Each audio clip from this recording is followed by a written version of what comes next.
Eu fui o caminho inteiro pensando, ele não fez isso. Os moradores querendo falar alguma coisa, ele deve estar ainda alterado. É qualquer coisa menos isso. Eu tinha pensamentos ruins, só que eu nunca tive coragem de fazer nada. Só que o medicamento fez eu ter coragem, e ali, num pingo de consciência que eu tive, eu tentei voltar.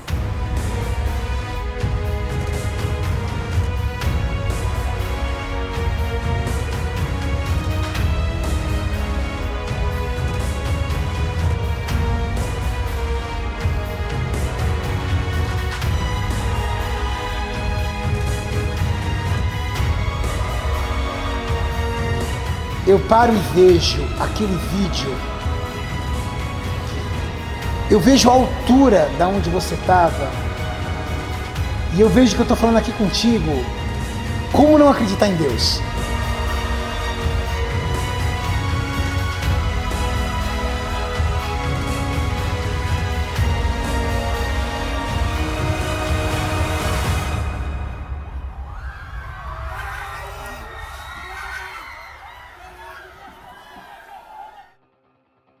Marcos Vinícius, também conhecido como Predador.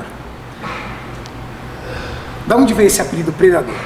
Predador, por causa dos dreads. Então várias pessoas começaram a me chamar de Predador o tempo inteiro. Do filme? Não foi nem tanto por causa do dread, foi por causa da cara. Não, para, você é todo paquitão que eu te conheço há muito tempo. E quem falou colocar como no meu perfil do Instagram foi o Guilherme da Booking. Eu falei, Marcos, coloca isso aí, vai pegar, vai ficar bom, tá? Todo mundo já te chama de Predador.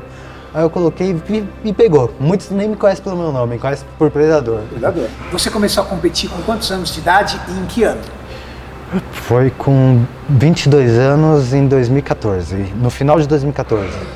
Você foi meio muscle model, não foi? Assim, aqueles fitness model? Alguma coisa competindo, assim? Garota Fitness. Garoto Fitness. Isso. Ele usa até lente verde. Uau, meu Deus, não é pra contar os podres. Mostra, Mauricião, mostra uma foto do Predador de Garoto Fitness. Ali você descobriu a musculação e ali é um fisiculturismo, e o fisiculturismo? Na verdade, eu fazia uns trabalhos com evento, né? Então, tipo, ali abria portas para novos trabalhos. Só que eu encontrei uma atleta lá, Norma Oliveira, e ela pegou e falou, garoto, o que você tá fazendo aqui? Sai disso aí, vem pro meu mundo, vem pro bodybuilder. Aí ela foi me apresentando bodybuilder, me mostrando com quem eu teria que conversar, o que eu teria que fazer, e fui seguindo meu rumo, para onde eu realmente gostava. Primeira competição no bodybuilder, você competiu em que ano? 2014. Qual foi a competição? Porsche Classic. Qual foi a sua colocação? Campeão na Júnior. Você estreou como campeão? Estreei como campeão. Na Júnior com 22 anos. 22 anos de idade. Tem foto? Tem. Então mostra a foto aí, Mauricião, do Predador com 22 anos de idade na sua estreia do fisiculturismo no Porsche Classic. Pisou no palco, sabe como é que é, né? É igual um vírus. Entra no sangue... Não quer sair nunca mais. Nunca mais. Dali você começou a fazer do esporte a tua vida. A minha vida. Eu queria levar aquilo como carreira, eu queria lutar por aquilo, eu passei a amar aquilo de uma forma que, tipo, na primeira vez que eu subi no palco, eu falei, é isso que eu quero, é isso que eu preciso, esse é meu lugar. Você competiu com 22 anos e depois vieram quais competições assim em seguida? Uma semana depois, o Mr. Santos. E aí por aí começou a competir direto. 2015 competiu também? Competi também. E eu conheci você em 2016. 2016, no estreante. Campeonato Paulista de Estreantes 2016, um frio. Você lembra do frio? Nossa, congelamos. 6 graus. São Bernardo do Campo, minha terra, do lado da minha casa. Eu acho que a gente estava uns 500 metros da minha casa. Sabe aquele ginásio que tem ali perto da minha casa, Maurício? É o Paulo Portela, não é? Hã? Paulo Portela? Paulo Portela, não sei, aquele ginásio de São Bernardo lá, do lado da minha casa, né? Eu morava no Parque dos Pássaros. Aquele redondo lá. 6 graus estava aquele dia. E a gente de sunga. De sunga. De sunga. Tudo aberto. Lembra? Eles colocaram umas lona preta para segurar o vento. A lona, o vento levou a lona, mas batia um frio. Não tinha lugar, frio. não tinha lugar para se esconder do frio. Era... Os ossos Tremiam. Eu conheci você na preparação do Paulista. Acho que a gente trocou mensagem através do Instagram, e aí a gente combinou, você foi lá em casa pra gente bater um papo, conversar. Cara, a primeira vez que eu vi seu físico, eu falei assim, nossa, esse menino vai ser campeão overall. Físico bonito, cintura fina, músculos arredondados, bíceps arredondado, ombro arredondado, peitoral arredondado. Você lembrava muito, naquela época, aquele atleta americano que se chama Ulisses, que o Instagram dele é Ulisses World. Ulisses World. Exatamente. E você me lembrava muito ele, um físico extremamente estético, né? Já tinha os dreads. E eu me recordo que você não se sentia legal. Cara, o shape não tá bom, não tá respondendo. Eu falei assim, cara, você não tá respondendo mesmo em mim, vai ser como, meu Deus? E você preocupado, encanado. Eu lembro que no momento da preparação ali, um dia você foi em casa e você começou a chorar, cara. Você encheu o olho de lágrima e disse que estava chateado, que estava triste. Que não estava conseguindo me preparar. Familiares. Sim. Você estava sofrendo uma rejeição familiar muito grande, tudo. Eu falei, cara, calma, agora é o momento de você segurar a bronca, de você segurar esse psicológico, tudo. Eu vi um menino de físico incrível, um garoto de 24 anos de idade, shape incrível, uma possibilidade de promissão no esporte tremendo, mas eu vi um menino triste. Eu não via um menino feliz. Eu não via um rapaz enxergando o seu próprio potencial. E demorou muito para eu chegar aí. Teve que chegar ao extremo para eu enxergar um pouco do meu potencial, pelo menos. Naquele campeonato de 2016, você foi campeão overall. Sim. Acho que você atingiu a categoria de 85 quilos? Não, 90. 90 quilos. Você era da categoria de 90 quilos. Foi campeão overall, ganhou de grandes atletas, ganhou de mim. Parecia que ali você se encontrava. Fala assim, opa, aqui eu tô no meu lugar. Naquele dia você estava bem. No dia do campeonato eu só consigo pensar no palco. No que eu tenho que fazer ali. Naquela vitória, eu quero aquilo, vou conseguir aquilo. Só que muitas vezes a diversão era tão complicada que mesmo chegando lá, mesmo as pessoas falando que eu estava bem, eu falava que eu não ia conseguir, que eu não ia dar certo. Muitas vezes eu cheguei até para você mesmo e falei que não ia mais competir. Muitas vezes. Bom, passou 2016, competição dos estreantes, você foi para o Campeonato Paulista. No Campeonato Paulista você foi vice-campeão, perdeu para o meu amigo, atleta meu também, o Flávio Pereira, que estava com físico incrível. Você também, performance incrível. E dali, cara, eu vi sua carreira fazendo assim. Foram quantas competições? 21 competições. 21 competições. Dessas 21 competições, quantos primeiros colocados? Foram 14 primeiros colocados. 14 primeiros colocados, cara. Desses 14 primeiros colocados, sobraram 6 campeonatos. Desses 6 campeonatos, qual você não teve um pódio? Que não foi top 3, top 2 ou top 1? Foi um quinto lugar do Paulista de 2016. Ou seja, 21 competições, 20 pódios. Sim. E você nunca achava que você estava bem.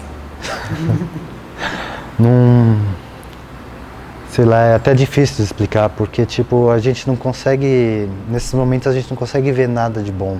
Não era só em questão do físico, era questão da vida também, entendeu?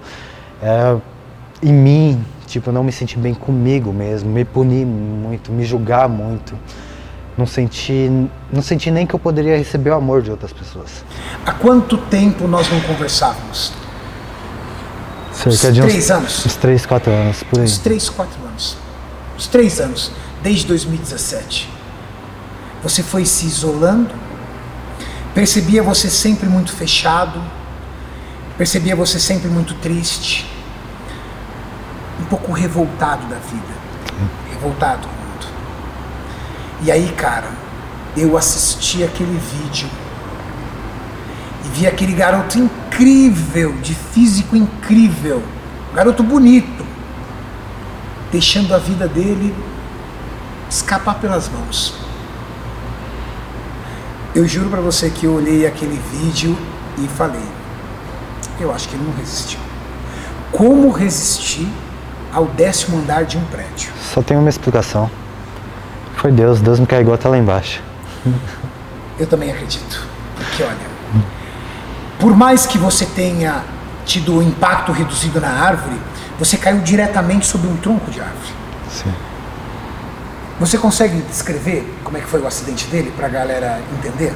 disse. Ele estava no 10º andar, ele ficou um pouco pendurado. Depois ele até tentou, acho que, não sei se ele se arrependeu, aí ele até, você vê que ele tenta voltar. E até um senhorzinho que era morador lá do condomínio, ele tentou arrombar a porta, tentou pegar ele. A gente ainda não conseguiu falar com ele. E aí ele não conseguiu mais se segurar e acabou se soltando. Aí lá embaixo, mais perto do primeiro, segundo andar, tinha árvore, que ele bateu na árvore e aí ele caiu. Você lembra desse dia? Como é que foi esse dia que culminou nesse acidente tão assustador? Esse acidente foi no domingo à tarde, né? Desde o sábado, na verdade ele sempre teve problemas com insônia, teve sempre dificuldade de comer, mas insônia sempre foi muito agravante para ele, né? E ele sempre falou, vou tomar algo para dormir, vou tomar algo para dormir. Aí eu falei, meu, pelo amor de Deus, só não me pega Rivotril, porque eu falei para ele, como farmacêutica, a gente sabe que quem tem um histórico depressivo pode ter alguma crise suicida. E ele foi e comprou. Aí ele tomou um comprimido, não conseguia dormir, tomou outro. Aí a gente até começou a discutir que ele queria tomar outro. Eu, não, você tá doido? Ele queria tomar outro. Aí eu tentava pegar, esconder dele. Depois ele foi, pegou. Depois eu fui pegar as cartelas. Eu fui ver quando ele capotou na cama que tinha tomado 2 cartelas inteiras. 2 cartelas de Rivotril de quantos miligramas? 4 miligramas. De 4 miligramas. Aí nisso... E aí ele desmaiou. Aí ele desmaiou, capotou. Só que eu fiquei desesperada. Eu falei, meu, esse homem vai ter uma parada cardiorrespiratória aqui. Fiquei olhando, falei, a qualquer momento vou ligar pro SAMU, pra ambulância, porque a gente vai ter que ir pro hospital. Graças a Deus dormiu, ficou bem, não teve nada, mas acordou no dia seguinte, grog, trançando as pernas. Me dá a chave do carro. Eu, como assim chave do carro? Me dá a chave do carro. Ele acordou quanto tempo depois? Ele acordou, era em torno de meio-dia, nem 2 da tarde, não sei. Por aí. Ele tinha dormido aproximadamente quanto tempo sob efeito do remédio? Ai, se ele foi dormir 2, 3 horas da manhã, não dormiu tanto, então ele Dormiu acordou, umas 7 horas. acordou muito grog, querendo pegar a chave do carro. Eu falei, não, você não vai sair daqui. Não, eu quero pegar a chave do carro, eu quero pegar a chave. E até um pouco irritado, né?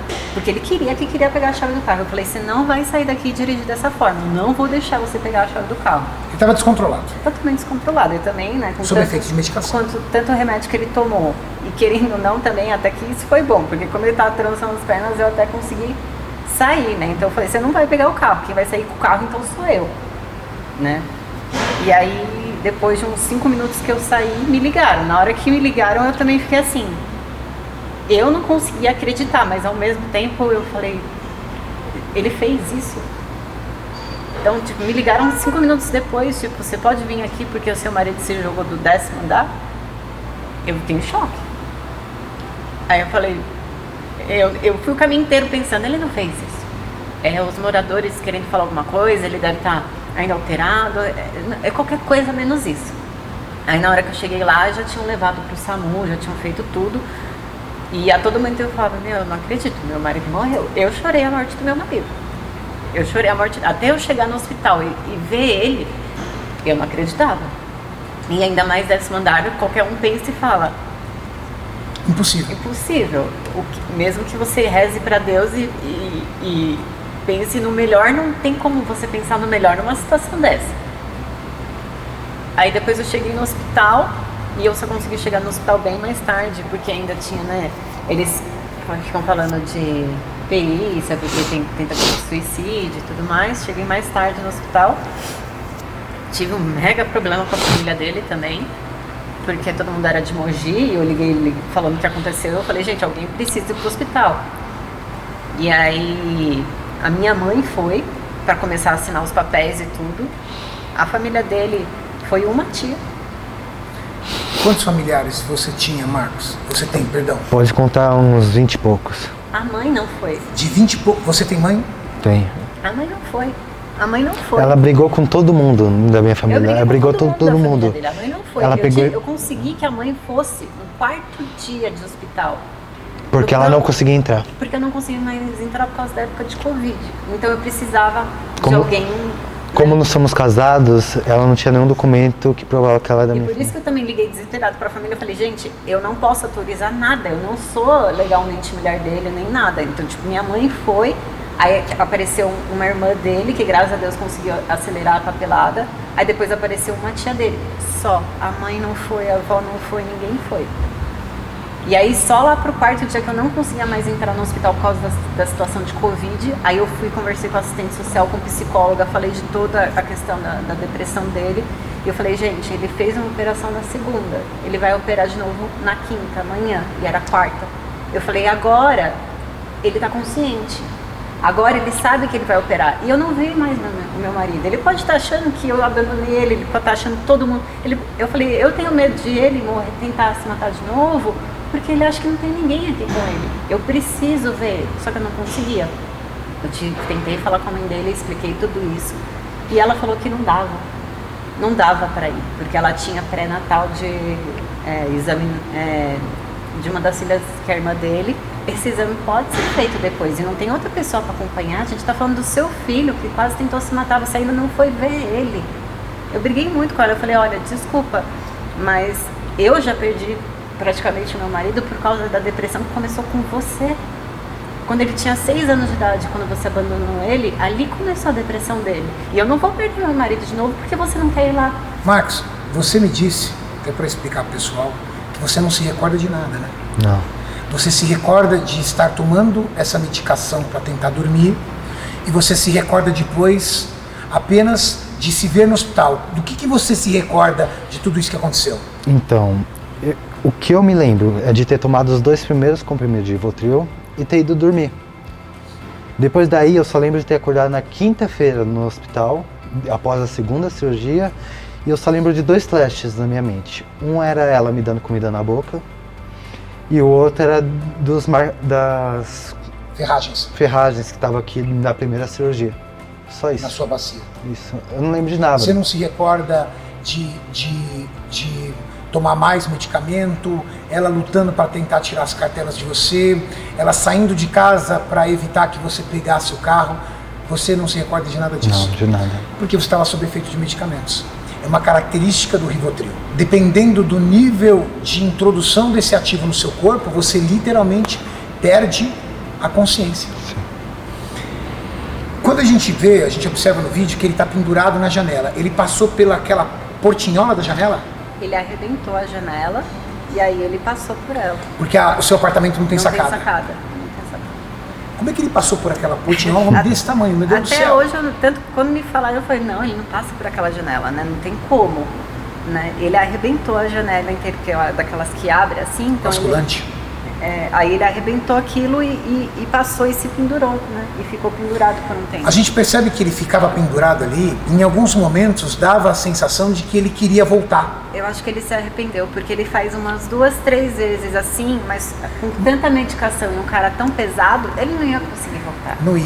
Não ia, até porque não tinha nem espaço para alguém tentar resgatar ele. Tanto que o senhorzinho, quando tentou dar a mão para ele não conseguiu nem chegar nele, quanto mais ainda um senhorzinho trazer. É exatamente aquilo, como ela falou pra mim, o medicamento potencializava a depressão e dava crises suicidas. Eu tinha pensamentos ruins, só que nunca tive coragem de fazer nada. Só que o medicamento fez eu ter coragem, e ali, num pingo de consciência que eu tive, eu tentei voltar. Interessante, porque na imagem a gente percebe esse senhor. E a internet ela é tão cruel às vezes, que veio a mim que aquele senhor era seu pai, que tinha falado algo para ele que magoou ele ainda mais ao ponto de ele se jogar. Na verdade, aquele senhor era um vizinho que arrombou a porta e tentou salvar o Marcos. A única pessoa de todo mundo que estava filmando, olhando ali, a única pessoa que teve coragem de subir. Cara, é isso que eu não me conformo. As pessoas, tinha a minha sensação ali que tinha dezenas de pessoas assistindo. Ninguém teve a presença de espírito de subir, arrombar a porta e tentar te salvar. Somente esse senhor. Somente esse senhor. Como as pessoas adoram ver a desgraça, né? Depois que passou tudo, quando ele ficou bem, que ele ainda estava no hospital, eu saí ligando para todo mundo, né? Eu correndo atrás desse senhorzinho. Eu ainda não consegui falar com ele. Eu falei só com ele não é bombeiro, né? Mas ele fez um curso de primeiro socorrista. Ele trabalhava na CPTM. E é ele que, quando ele caiu, ele fez uma massagem cardíaca, aí eu falei com ele, também agradeci. Também procurei a enfermeira, que graças a essa enfermeira ele foi levado para um hospital bom, porque o hospital mais próximo da gente é o Pedreira, e lá bem assim conhecido. Não é a referência para esse tipo de... E ela falou, não leva ele pro Pedreira, leva ele pro Saboia, que ele é ótimo em ortopedia, ele é um atleta, então encaminha ele para lá, porque se fosse de acordo com o procedimento padrão, eles iam mandar pro mais próximo, que não era o melhor, né? E ele foi bem tratado no Saboia? Foi muito bem tratado. Você se recorda de algum médico ou alguma médica em especial que teve cuidado com ele para Dr. agradecer? Sayeg, eu falava todo dia de manhã com o Dr. Sayeg. Eu ia todo dia às 7 horas da manhã para falar com a parte médica, principalmente com o Dr. Sayeg. Aí de manhã eu falava com ele, aí à tarde eu falava com a assistente social e com a psicóloga. Então eu ficava indo de manhã e à tarde, todo dia, de manhã. 2 vezes por dia ela ia no hospital só para tentar ter notícia de mim, só para ver se eu tava bem. Porque como tem essa história do Covid, eles não deixavam entrar. Então assim, eles me passavam a informação em 5 minutos, aí no outro dia 5 minutinhos, então assim, o mínimo que eu conseguia ir catando de informação, e é ruim porque assim, eu vi ele algumas vezes, mas eles me proibiam, então fica aquela coisa do tipo, será que tá bem mesmo, né? Então você fica preocupada, então E o querer estar próximo. E principalmente... Marcos, você ficou pendurado ali naquela janela. Quando você não tinha mais forças, houve a queda. Você caiu em cima de uma árvore. Pelo que ela me informou e o pessoal me informou, eu caí de perna aberta e foi no galho de uma árvore. Foi isso que fez a minha bacia abrir no meio. Sua bacia partiu em 2. Em 2, pelo meio das pernas. E quando você caiu, essa bacia partiu em 2, esse galho caiu novamente, e aí você continuou em queda. Continuei em queda. E você caiu depois numa grade de jardim ainda. Na grade de jardim. E sofreu uma ruptura da pele severa, um ferimento grande ali na região do cóccix. Isso, do glúteo. Glúteo, na região lateral do glúteo. Isso. Ali se fibrou um pouco mais o glúteo. Nossa, ali mostrou toda a fibra. Marcos, de Deus, eu não acredito, cara. Ali tá bem escondido na sunga ali. Eu paro e vejo aquele vídeo. Eu vejo a altura da onde você estava. E eu vejo que eu estou falando aqui contigo. Como não acreditar em Deus? Não tem como. 10º andar. Por mais que você tenha caído sob um galho de árvore, foi queda livre. E o galho de árvore parecia estar ali já no 3º andar, não é? Segundo andar, ou seja, você desceu 8 andares em queda livre e bateu firme num galho de árvore. 100 quilos, né? 105 eu tava. 105, né? Você tá... Claro, não vou fazer uma conta de física aqui, mas pelo seu peso e a sua velocidade de queda, dá a sensação que Deus estava tentando te segurar. Exatamente isso. Porque a sua velocidade de queda foi até relativamente lenta. Claro, fisicamente falando, tem a sua explicação.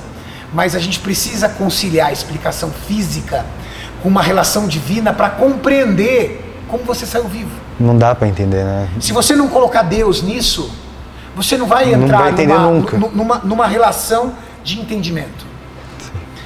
Você caiu, foi encaminhado para o Hospital Saboia. Na verdade é Deus em tudo, segurando a queda e colocando vários anjos, né? Porque foi primeiro teve o socorrista. Teve o socorrista, teve a enfermeira, já levaram logo. Fizeram pré-atendimento ali. Fizeram um pré-atendimento ali, já estabilizaram, fizeram tudo. Chegou num hospital que é o referência para a parte ortopédica. Ele passou no Paulo Musi, o Paulo Musi olhou os raio-x, olhou tudo, ele falou, olha, a sua operação, eu tô deslumbrado, tá? Linda. Ele falou, tá tanto no funcional, eles se preocuparam com tudo, quanto no estético. Ele falou, tá perfeito. Se ele tivesse feito isso no Einstein, o melhor do Bambambam, que seria o que chamariam para fazer uma cirurgia dessa, não teria feito tão bom quanto essa equipe fez. Então, assim, tudo que foi feito, você vê como Deus trabalha. Então, cada anjo que ele foi colocando ali.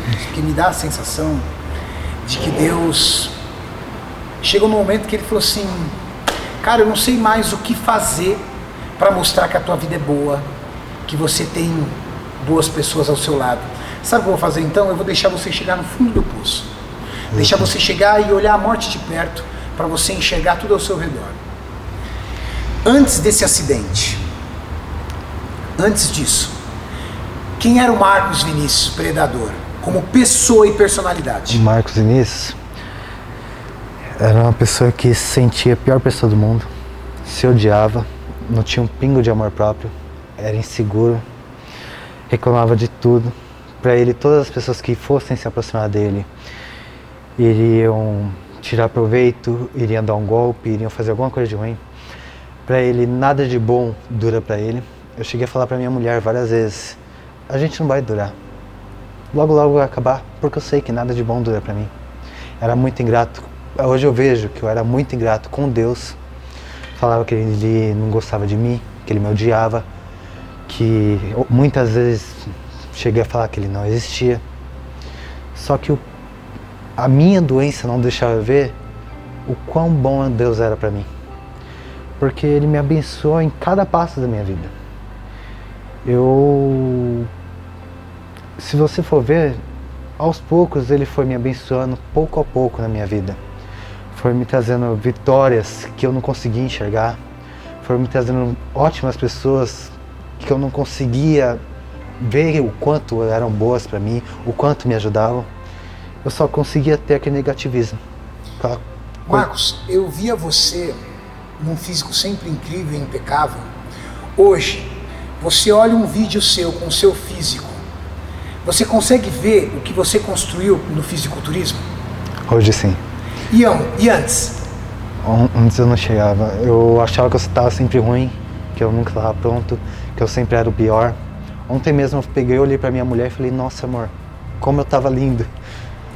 E mesmas situações que quando ele ia para aqueles eventos, não, eu tô horrível, nem vou, eu não vou aparecer assim, eu tô ridículo. Eu falava, amor, você tá enorme, você tá fibrando, você não tá nem em preparação. Não, não vou. Aí ele pegou recentemente, ele falou, amor, eu tava lindo. Mas naquela época eu nem vou porque eu não vou aparecer assim. Mas depressão é como se fosse uma venda, nossa. A gente não consegue ver nada de bom que acontece. Pode acontecer 1000 coisas boas num dia. Se acontecer uma coisa ruim, você só vai conseguir focar naquela coisa ruim, não consegue olhar mais pra nada. Mauricinho, coloca uma foto que eu gosto muito do Marcos Predador, que ele tirou em Las Vegas. Olha essa foto. Cara, me lembra Flex Wheeler na época áurea dele. Que físico incrível. Você que está assistindo esse vídeo, me fala se esse físico não é um físico que chega à perfeição. E você não se sentia feliz, não enxergava seu físico bom. Nesse físico que ele Esse físico de Vegas que você tava, que eu mostrei a foto, conta pra mim o que ele fez quando ele chegou nesse físico. Pode, amor. No nosso primeiro encontro? Posso falar? Pode. Ele tava nesse físico incrível, negão bonito, né? Bicho é bonito. A gente foi sair no nosso primeiro encontro. Ele chorou a noite inteira. No primeiro encontro? No primeiro encontro, com esse jeito incrível. Chateado, depressivo, triste e insatisfeito com o resultado. Não, ele não tinha ido ainda. Mas o resultado da obra estava ali. Ah, não, sim. Ele não tinha ainda nem feito nada, secado, nem 2 nada. semanas assim. antes da competição. Ele não tinha desidratado. E ele já estava quebrando inteiro, já estava incrível. E ele, não, eu não vou conseguir, eu não vou ir, eu não sei o quê. Meu, chorando e chorando, não, que meu físico não é bom para ir lá para fora e eu não vou conseguir. Ano passado eu já não consegui.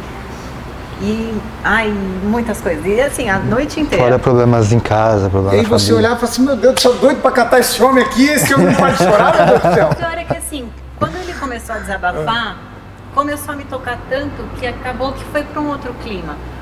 Porque eu não consegui entender como alguém num físico tão maravilhoso conseguiu chegar naquele nível com o nível da cabeça que ele estava. Então eu queria entender. Psicológico tão ruim. Eu queria entender, então eu comecei a querer saber como foi a vida dele. E quando ele começou a me contar, acabou que eu fui chorando junto. Então, assim, acabou, não tinha mais aquele clima de nada. E tanto que ele até falou depois, se você não quiser nunca mais me ver. Tá. Aí eu falei pra ele, não, você não tá entendendo. Eu quero te conhecer mais, porque sexo você tem por aí, mas quando você conhece realmente quem é o íntimo da pessoa, que você vê que a pessoa te possibilita ver um sentimento, você vê que tem um ser humano ali, é diferente, entendeu? Eu falei pra ele, eu quero te conhecer mais, eu quero sair mais vezes com você e eu sei a fase que você tá passando. Isso não é fácil pra ninguém. Eu falei, se eu tivesse essa sua infância, eu falei, eu não sei como teria sido pra mim, eu jamais teria conseguido o que você conquistou. Você chegou num patamar assim de que poucos brasileiros chegaram num Olímpia, e de uma família humilde, de uma infância tão sofrida, de uma doença que é assim, a doença do século, e você chegou em Las Vegas. Depressão. Esse era o seu grande problema. Isso que quase custou a tua vida. Um histórico de depressão de muitos anos. Qual foi a primeira vez que você começou a perceber essa doença entrar na tua vida? Aqui no Brasil nós não passamos a ter conhecimento sobre essa doença há pouco tempo. As pessoas não entendem muito sobre a psicologia. Então eu escutava o que minha família falava. Ah, você tá com frescura. Isso é frescura, você tá fazendo drama, é isso e aquilo. Só que eu fui entender que a depressão, na época que eu te conheci, em 2016, quando eu tinha 24 anos. Então ali eu tive minha primeira crise forte mesmo, depressiva. Onde eu tinha acabado de me tornar campeão brasileiro e tipo, eu não estava feliz. Eu estava conquistando patrocínios, ganhei o campeonato que eu queria, estava muito bem. Só que eu não estava feliz. Eu me isolei na minha casa, não saía. Eu queria ficar trancado o tempo inteiro no quarto. Fazia pouco tempo que eu tinha mudado para casa da minha avó porque ela não estava bem, porque meu avô era deficiente físico e meu tio era viciado. Então ela só estava com eles ali, ela não estava ficando bem. Ela pediu para mim voltar para lá, para ficar lá com ela um pouco, eu voltei. E nesse período foi que minha depressão ficou mais forte. Então eu não conseguia sair do quarto. Nessa fase, eu não falava com ninguém, ficava isolado, não queria ver celular, não queria ver nada. Pro meu tio era um problema eu estar na casa da minha avó, porque ele não podia pedir dinheiro para as coisas que ele necessitava. Então, tipo, ele não me queria lá. Aí um certo dia ele bateu na minha porta, eu fui abrir para ele, para ver o que ele queria, ele tava com uma faca para tentar me matar. Aí eu fechei a porta na hora que eu vi a faca e ele ficou debatendo comigo da porta. Aí eu liguei pra polícia. Na hora que a polícia chegou, minha avó viu o que estava acontecendo, viu o que ele estava tentando fazer e falou pro policial: tira esse moleque da minha casa. Não pro meu tio, pra mim. Mas o que eu entendi foi que a sua avó, para não levar o seu tio preso, preferiu expulsá-lo de casa para manter o seu tio ali sem riscos. Ela escolheu entre você e o seu tio. Eu entendo minha avó. Por quê? Porque, tipo, é o filho dela, ela sempre me viu como um garoto forte, sempre batalhou por tudo. Então, para ela, se eu saísse, eu conseguiria conquistar alguma coisa, eu iria arrumar outro lugar, como eu já tinha vindo de outra casa antes de voltar para casa dela quando ela pediu. Então, eu poderia me reerguer. Já meu tio, como é um dependente químico, ele não poderia. Hoje eu consigo entender ela, entendeu? Mas aquilo massacrou você. Eu vou ser sincero, na hora que ela me expulsou dali da casa dela, minha vontade era de pegar o carro e meter no primeiro poste que eu vi. Era essa a minha vontade. Aí eu voltei para casa pro apartamento que eu morava, conversei com a síndica, expliquei minha situação. Falei: dona Dulce, eu tô sem dinheiro nenhum. Eu não tô trabalhando faz um tempo, eu tô com alguns problemas, mas eu nunca trazia um aluguel. E ela viu isso. Ela falou: Marcos, vem pra cá, que você se recuperando, você me paga, eu sei isso. Ela me deu o meu apartamento de volta para eu morar. Só que nos primeiros meses que eu fiquei lá, eu não queria fazer nada. Eu só ficava deitado, não queria falar com ninguém, não comia. Comidas que ficaram na mesa ficaram apodrecendo, chegou a ter larvas lá e eu nem aí. Não ligava pra mim, não tomava banho, não fazia nada. Depressão profunda. Não treinava, não tomava banho, não se cuidava, não comia. Sim. Aí, tipo, um certo momento eu tava daquela forma e, tipo, foi Deus que entrou na minha mente, tocou uma luz, alguma coisa. Eu peguei, olhei no espelho, olhei pra mim como eu tava, olhei pra minha casa, olhei a situação. Falei: mano, como eu cheguei a isso? Por que eu tô desse jeito? Primeira coisa que eu pensei foi: eu preciso sair daqui, eu não quero ficar aqui. Eu quis sair da minha casa porque aquilo ali estava me fazendo mal. Eu fui caminhar na rua, tal. Comecei a sentir fome. Senti fome pensando: mano, em casa não tem nada, nada. E pela situação que eu tava, eu cheguei a pedir dinheiro para 2 familiares meus para comprar comida. E eles decidiram não dar, porque pela situação que eu tava, eles pensaram que eu tava dependendo de drogas. Entendi. Então eles acharam que eu viria um viciado, alguma coisa assim, por isso eles falaram que não iam dar.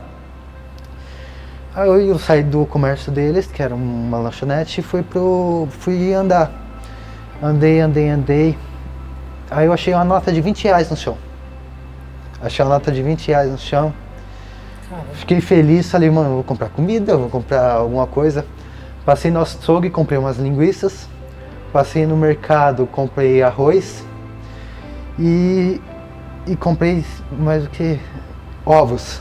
Comprei linguiça, arroz e ovos. E fui pra casa. Falei, agora eu vou cozinhar alguma coisa pra eu comer. Chegando perto do prédio, eu pensei, pô, quase deu pra comprar uma salada. Na porta do prédio eu encontrei uma sacola de feira com alguns tomates dentro. Estavam lindos. Tava a sacolinha de feira transparente do mercado, mais outra sacola. Na hora que eu peguei, eu falei, a minha refeição tá pronta, tá aqui. E não tem explicação. Você atribui a sua depressão ao uso de hormônio esteroide? Não, de jeito nenhum. Minha depressão vem da minha infância. Por quê? Eu, com 5 anos, eu não conheci meu pai. Perguntava pra minha mãe, perguntava. Minha mãe tirava onda, brincava, mas tipo, nunca falava quem era meu pai. E ela se relacionou com um cara que era viciado. E tipo, ele batia nela todos os dias. Direto batia nela. Você via isso? Eu via isso. Eu via. Uma vez ele tentou bater na minha irmã, eu peguei um pau de vassoura e bati nas costas dele. Nessa que eu bati o pau de vassoura nas costas dele, ele veio pra cima de mim com tudo. Eu olhei pra ele com raiva e falei, me bate. A inocência da criança. Que eu vou crescer. Isso você tinha quantos anos? 6 anos. 6 anos? 6 anos. Na hora que eu bati o pau de vassoura, na hora que ele foi bater na minha irmãzinha também, eu falei, me bate. Que eu juro, quando eu crescer, eu vou entrar no exército, eu vou ter uma arma só pra te matar. A inocência da criança. Ele não encostou em mim. Ele nunca encostou em mim. Sei lá o que foi, mas ele nunca encostou em mim. Só que eu olhei pra minha mãe e falei, escolhe, mãe, ele ou eu. Minha mãe escolheu ele. No momento que ela escolheu ele, eu peguei minhas coisas e saí. Minhas coisas assim, criança, pegar minhas coisas e sair é o quê? Pegar um brinquedo que gostava de sair? Foi isso. E você foi morar na onde? De início eu saí pra rua. Aí minha avó foi me encontrar. Minha avó me criou. Eu cresci como? Uma criança sem autoestima. Me sentindo um lixo, sempre achando que ninguém me amava. Porque uma criança escutar, você é bastardo. Você sempre ia um dia ser abandonado por alguém? Eu escutava que não é seu lugar, muitas vezes, por aprontar alguma coisa de criança. Só que, de certa forma, eu entendo minha avó porque era uma pressão muito forte nas costas dela, entendeu? Ela sofreu muito também, era um estresse grande, 3 crianças para ela cuidar, entendeu? Ela era mãe da sua mãe? Mãe da minha mãe. Como eu tava falando, depois que eu tive essa discussão com a minha mãe porque ela tava pedindo algo pro filho do namorado dela, ela ficou puta comigo, ela não gostou de eu não falar que eu não vou fazer a dieta pro filho do namorado dela. Ela falou a seguinte coisa, logo ela falou, ah é? Então esquece que você tem mãe. Isso eu acabei de... Você avisa pro Marcos que ele não tem mais mãe. E aí deu outro esculacho nela. Eu falei, ele nunca teve. Todas as vezes que ele precisou, você nunca estava presente. Falei, não vai fazer diferença. E aí o que me preocupou mais foi essa notícia que veio depois que ele saiu do hospital. O vô dele faleceu. Meu avô que me criou. E aí eu fiquei desesperada. Eu falei, ele não vai aguentar uma notícia dessa. Ele não vai. E aí foi quando Tudo isso, você saindo do hospital, aconteceu tudo isso? Sim. E aí foi quando eu vi que a mentalidade dele estava totalmente outra. Lógico, ele ficou muito mal, mas ele estava com um pensamento muito mais diferente. Porque se fosse em outras épocas, eu tava, a qualquer momento eu estava sempre achando, tipo, eu ia trabalhar, eu achava que eu ia receber uma notícia ruim, alguma coisa, mas foi totalmente o oposto. Você já tinha tentado se matar alguma vez? Já. Quando ele recebeu essas notícias, você começou a perceber um outro Marcos em cima de reações a notícias ruins, mais forte e mais otimista. Ele era antigamente negativo, Ele reclamava de tudo, ele não conseguia ver coisas boas, ele a todo momento achava que a gente ia terminar, ele não acreditava no amor, que a mãe amava ele, porque a mãe abandonou, então eu também ia abandonar ele uma hora. Mas quando ele estava no hospital, uma pessoa muito importante no meio me ligou. Por favor, fale quem. Querendo saber dele, o Flex. Flex Wheeler. E ele ligou. Tem uma história incrível de superação também, né? Muito. Por conta, não sei se um problema renal, não entendia bem ao certo, mas ele teve uma amputação. Não sei se o que foi ao certo, mas ele teve uma amputação e tá lá lutando também, né? E na época também ele teve até um acidente, na época que ele competia, também um acidente que deixou ele de carro, que deixou ele até longe, depois ele se superou também e voltou a competir. Que shape, hein? Ele é conhecido como o sultão da simetria, né? Então, assim... Parecido com o seu shape. E aí ele, quando ele estava no hospital, ele me ligou e falou, o que aconteceu? Eu quero saber dele. E chegou isso lá nos Estados Unidos, né? E aí ele conversou e falou, olha, eu quero mais do que ser um dia, não só treinador dele, mas eu quero ser o tutor dele. Porque o que ele conselheiro passou, dele. A nossa vida é muito parecida em algumas coisas e eu quero ajudar ele, né? Então, assim, a gente tinha pensado, amor, acho que o esporte não dá mais, não sei. A gente estava com medo, né, de voltar e tal. Será que a gente tem uma vida normal? Mas na hora que ele ligou, eu falei, amor, acho que é um sinal para você não desistir. Se você pudesse dar um recado para quem está assistindo esse vídeo agora e que se sente no fundo do poço por conta da depressão, que acha que a vida dele só faz sentido se for a morte, o que você, que chegou tão perto da morte e hoje valoriza tanto pequenas coisas, poderia dizer para essa pessoa para poder mudar e não ter que chegar onde você chegou para mudar? Eu só peço que vocês não cheguem a esse ponto, porque a gente não sabe o que vai ser depois. A gente não sabe se aquele sofrimento vai acabar ou não. E se o nosso sofrimento acabar, tudo bem. Mas e das pessoas que nos amam? Muitas vezes a gente pensa que a gente está sozinho, que ninguém mais nos ama, que não podemos contar com ninguém, mas temos. A nossa doença vai querer mostrar pra gente o tempo inteiro, vai vir querer forçar a gente inteiro, vai colocar venda nos nossos olhos, mostrando que a gente não tem ninguém, que a gente é sozinho. Mas a gente não é sozinho. Deus está sempre ao nosso lado. Deus está sempre ali nos dando uma força. Ele sempre vai estar te apoiando, Ele sempre vai te ajudar. Não deixe que um momento difícil determine que sua vida inteira é ruim. Você passou por muitas coisas para chegar onde você está agora. E você superou. Então você vai conseguir superar mais uma vez e mais uma. Não vou falar que você vai conseguir se livrar dessa doença, porque é uma doença que a gente não consegue se livrar. Só que a gente vai se fortalecendo cada vez mais a um ponto que ela não vai mais nos abalar. Então, quando você estiver fraco, pensando em desistir, para um pouco. Olha para você, olha para tudo que aconteceu na sua vida, olha onde você chegou. Tenta olhar as pessoas que estão ao seu lado, aquela mensagem que você recebe de oi, você está bem? Você pensa que não, mas tem muitas pessoas ali do seu lado, te esperando, querendo conversar com você, querendo te ajudar. Sua doença não deixa você ver. Você vai falar para muitas pessoas que você não tem ninguém, mas você tem. Acredite, e acredite principalmente em Deus, porque Ele nunca nos abandona.